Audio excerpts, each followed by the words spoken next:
Hello student, welcome to my channel Bilal sir classes. जैसा कि आपको पता है कि 22 तारीख से बोर्ड एग्जाम स्टार्ट होने वाले हैं। यूपी बोर्ड के हिंदी का पहला पेपर है। आज हम डिस्कस करेंगे हिंदी के पेपर को, आपको किस टाइप से पेपर आता है, कैसे उसको सोल्व करना है और किन किन बातों का आपको ध्यान रखना जरूरी होता है। कुछ बच्चों को इस चीज में कंफ्यूजन होती है, तो इसलिए हमें उन चीजों का ध्यान रखना है, कैसे पेपर को सोल्व करना है और किन किन पॉइंटों का हमें माइनर से माइनर पॉइंटों का फोकस रखना है। ओके, तो अब हम स्टार्ट करते हैं अपना हिंदी का। ये सामान्य हिंदी का पेपर है 2023 का हमारे पास। इसको हम डिस्कस करेंगे आज की वीडियो में। और अगर वीडियो आपको अच्छी लगे तो हमारी वीडियो को लाइक कीजिएगा, हमारे चैनल को सब्सक्राइब कीजिएगा, ताकि आपको अच्छी से अच्छी वीडियो और आपको टाइम टू टाइम मिलती रहे। अब देखिए, ये आपका 3 घंटे 15 मिनट का एग्जाम होता है आपका, और ये 100 नंबर का एग्जाम पेपर आता है। ये पेपर 15 मिनट जो आपको पहले 3 घंटे का ही आता था, 2-3 साल से 15 मिनट आपको पेपर पढ़ने के लिए दिए जा रहे हैं यूपी बोर्ड की साइड से। अब क्या है इसमें, ये पेपर आपका 2 भागों में बटा रहता है, एक भाग क खंड में और एक ख खंड में। अब देखिए, हम इसको स्टार्ट करते हैं खंड क के हिसाब स्टार्ट करते हैं। पहले आपको प्रॉपर कॉपी को कैसे लिखना है, पहले अपनी प्रॉपर कॉपी में एंट्री कर लीजिएगा और सभी एंट्री अच्छे से ध्यान पूर्वक आप फिल कीजिएगा और रोल नंबर का मोस्टली ध्यान रखना है आपको। अगर आपके समझ में नहीं आती एंट्री, तो आपके एग्जाम सेंटर पे जो आपकी क्लास होती है, क्लास में आपके इन्विजिलेटर होते हैं जो आपकी ड्यूटी देते हैं, उनसे आप डिस्कस कर लीजिएगा। जो एंट्री आपको सही से समझ नहीं आ रही है, अपने आप गलत कोई एंट्री फिल नहीं कीजिएगा। और आप ट्रांसपेरेंट ज्योमेट्री बॉक्स नहीं ले जानी है, ट्रांसपेरेंट किट आती है उसको आप ले जाइएगा वहां पर। और अपने जेब में कोई पॉकेट में कोई पेपर नहीं लेके जाइएगा। इस चीजों का खास ध्यान रखना, आपके पॉकेट में कोई खाली या लिखा हुआ कोई पेपर नहीं हो भूले से भी।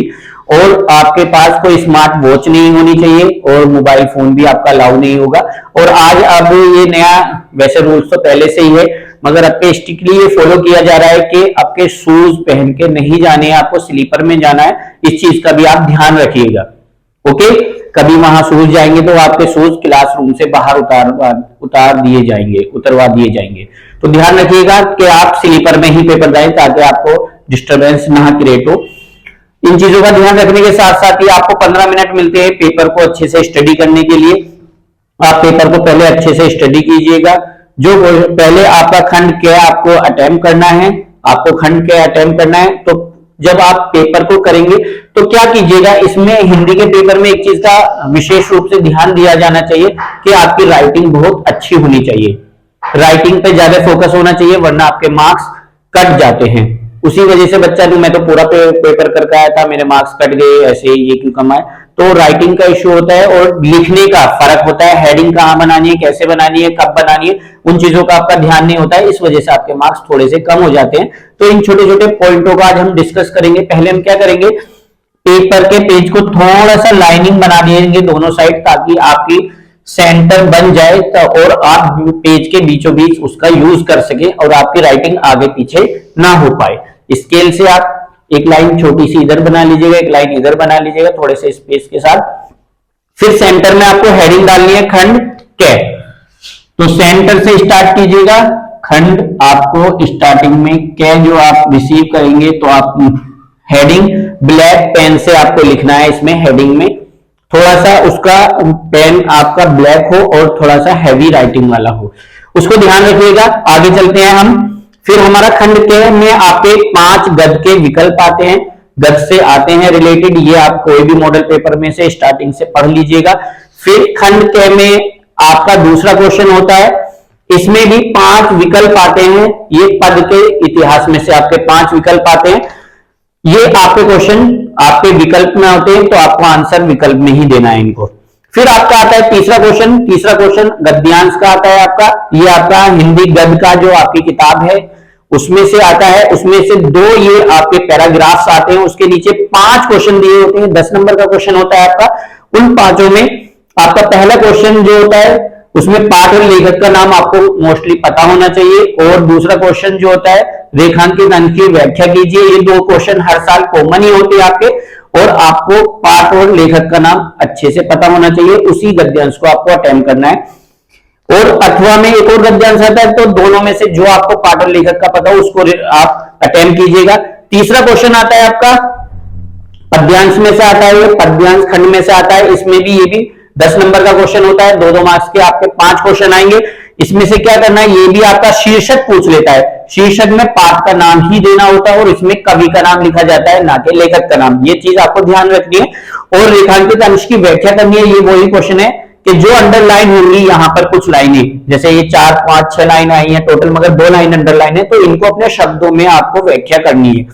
और 3 क्वेश्चन इसमें से ही फाइंड आउट करने होते हैं आपको। फिर आते हैं हम अपने नेक्स्ट क्वेश्चन, 5th क्वेश्चन की ओर। 5th क्वेश्चन में क्या है आपका जीवन परिचय आता है। जीवन परिचय में सामान्य हिंदी में साहित्य परिचय तथा रचनाओं का उल्लेख पूछता है। और जो आर्ट साइड वाले स्टूडेंट होते हैं, जिन पे हिंदी होता है, साहित्य हिंदी बोला जाता है उसको, उनका जीवन परिचय तथा कीर्ति आता है आपका, या भाषा शैली भी पूछ लेता है कभी कभी। तो आपको इन चीजों का ध्यान रखना है। इसमें 3 नंबर का तो आपको साहित्य परिचय देना। साहित्य परिचय देने से पहले आपको थोड़ा सा उसका संक्षिप्त जीवन परिचय दे देना, टेबल बनाकर। वो जीवन परिचय में आप क्या इस टाइप से संक्षिप्त जीवन परिचय, जन्म स्थान, जिस भी लेखक का आप लिख रहे हैं उसका जन्म कब हुआ, स्थान कहां पर हुआ, उसकी माता का नाम, पिता का नाम, इस टाइप से संक्षिप्त परिचय देके डायरेक्ट आप साहित्य परिचय लिखिए। और फिर आपको 2 नंबर की इसमें कीर्तियों का उल्लेख करना होता है। उल्लेख करने का मीन होता है कि आपको कीर्तियों को थोड़ा सा उनके बारे में डिटेल में बताना होता है, कि जैसे निबंध, उन्होंने कौन कौन से प्रमुख निबंध लिखे, कौन कौन सी प्रमुख रचनाएं लिखी हैं, उन्होंने साहित्य में कितना योगदान दिया, ये सब आपको बताना होता है उसमें। ठीक है। फिर आता है आपका सेम 5 का 6 का क्वेश्चन आता है, उसमें हिंदी गद्य, तो हो गया आपका हिंदी पद के 5 कवियों के जीवन परिचय आता है आपका। उसको हमें सेम उसी टाइप से लिखना होता है जैसे ये होता है। 3 नंबर का उनका साहित्य परिचय और 2 नंबर की प्रमुख कीर्तियों का उल्लेख, कीर्तियों के बारे में विस्तार से कम से 10-15 कीर्तियों के बारे में लिखना होता है उनकी, कि उनकी हेडिंग बना के आपको लिख देना होता है।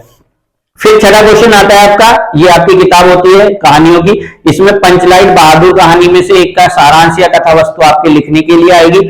ये 101% क्वेश्चन आता है, इसको अच्छे से आप स्टडी कर लीजिएगा।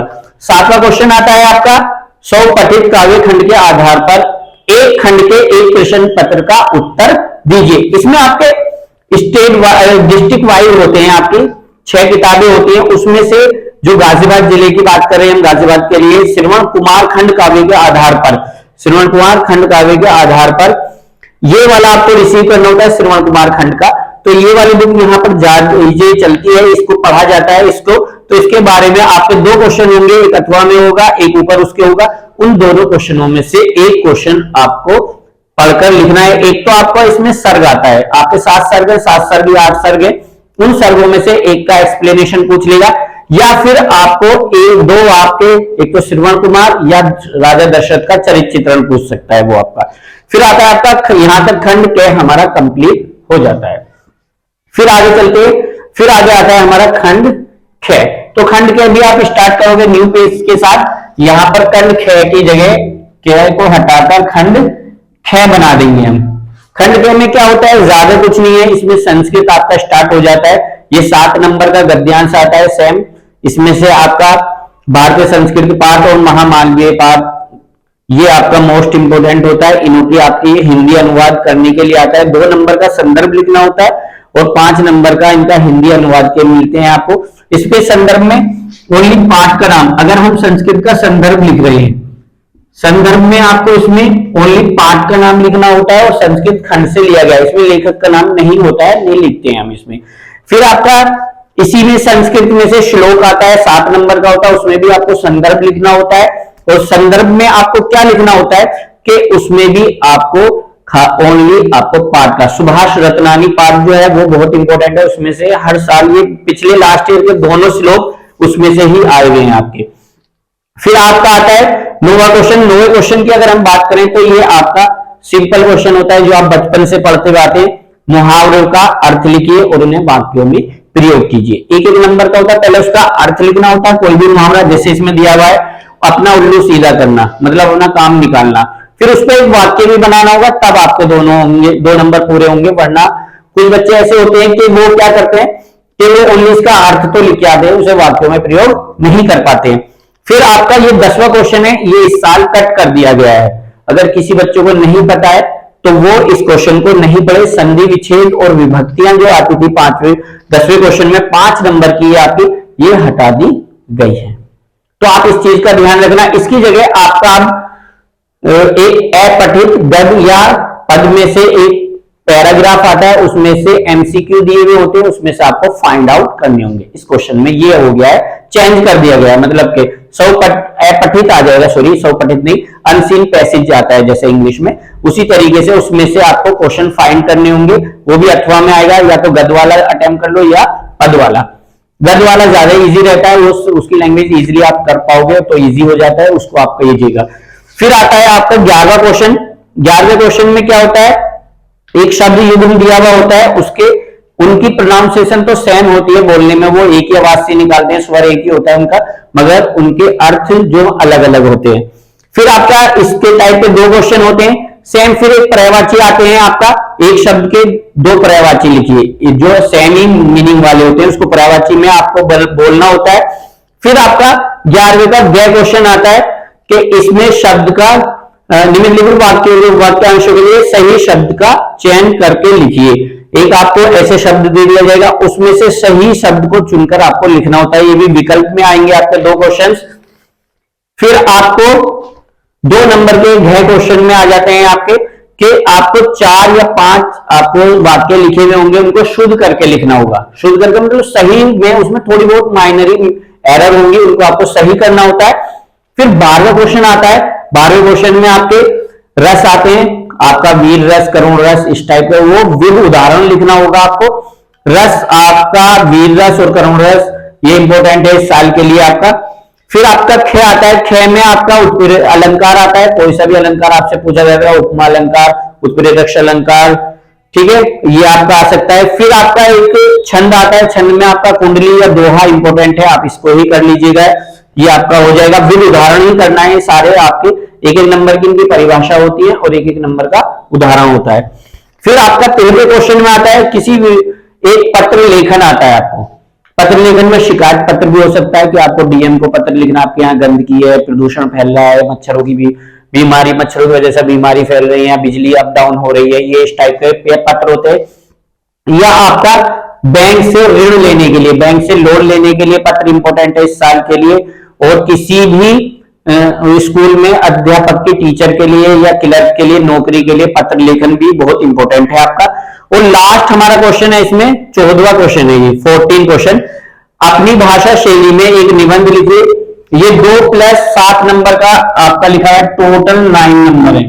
तो जब भी आप निबंध लिखेंगे, निबंध में आपका लास्ट क्वेश्चन होगा, जब आप टाइमिंग को ध्यान से रखकर वहां पर टाइमिंग के अकॉर्डिंग कम से कम 15-20 मिनट निबंध के लिए निकालने होंगे आपको। कम से कम 15-20 मिनट का निबंध होता है, 2 पेजों का निबंध आपको लिखना कंपलसरी होगा, तभी आपको 9 मार्क्स अच्छे से कलेक्ट हो पाएंगे। आपको उसमें दो नंबर की हेडिंगों का ध्यान रखना है, उसमें पॉइंटों का ध्यान रखना है, और 7 नंबर उसके लिखने के, उसकी लेंथ का भी ध्यान रखना है। इसमें वह आपके का मिनिमम 2 पेज आपके लिखे हुए होने चाहिए। इसमें पहली हेडिंगों का भी ध्यान रखना है। पहली हेडिंग हम प्रस्तावना बनाते हैं। प्रस्तावना में क्या होता है हमारा कि हम उसके बारे में बताते हैं, उसका इंट्रोडक्शन देते हैं, जो भी चीज का हम निबंध लिख रहे हैं। जैसे कोरोना बीमारी है क्या, कोरोना है क्या, ये कहां से स्टार्ट हुआ, कब हुआ, कैसे कैसे देशों में ये फैला। और एक लास्ट हेडिंग, 3 हेडिंग आप बीच में इसमें बनाना, उसके उपयोग, उसको रोकने के लिए दवाइयां, क्या क्या चीजें हमने की गई हैं, बीच में 3 हेडिंग आपको ये थोड़ा सा पढ़ लेना। और लास्ट में आपकी उपसंहार एक हेडिंग होती है, उपसंहार, ये सभी निबंधों में आपके काम करेंगे। इसमें क्या होगा आपका, उपसंहार में आपको परिणाम बताना होता है कि फायदेमंद है या नुकसानदेह है, या आप इसके फेवर में है या इसके फेवर में नहीं है, और इसको किस प्रकार से हटाया जाए या लागू किया जाए। तो ये सब आज हमने ये पेपर डिस्कस किया है, पूरा पेपर हमने डिस्कस कर दिया है। अगर किसी को कोई भी डाउट हो तो बच्चे हमें कमेंट्स करके पूछ सकते हैं, उसके लिए हम अभी 2 दिन 3 दिन का टाइम है आपके पास, तो हम नेक्स्ट वीडियो उसके लिए हम बना के भेज सकते हैं, जो भी उनके डाउट होंगे। और अगर आपको वीडियो अच्छी लगी हो तो हमारी वीडियो को लाइक कीजिए और चैनल को सब्सक्राइब कीजिए और अपने दोस्तों को शेयर कीजिए। ओके।